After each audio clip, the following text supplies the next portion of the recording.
So I actually wasn't going to give an update on Jay, but since you asked, we are not going out on any more dates. To be honest, even before the first date, there wasn't a ton of communication. After we had planned the first date, I didn't hear from him for a couple days, and I was like, is this date happening? And then he did show up. He apologized because it was because of work that he hadn't reached out, and we went on the date, had a good time. So then that lack of communication kind of kept going even after we had met.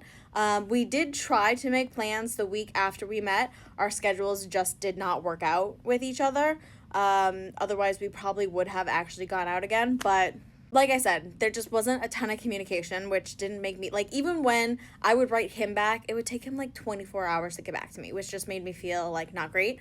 But I hadn't completely written him off yet. Then the other day, he wrote me and said, I'm sensing that you aren't interested. Like, just say it. So I'm like, okay, well, I'm sensing the same thing from you.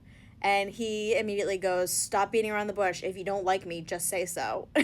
So now I'm like, what? Like, I'm not beating around the bush. I am telling you that I'm feeling the same way that you're feeling.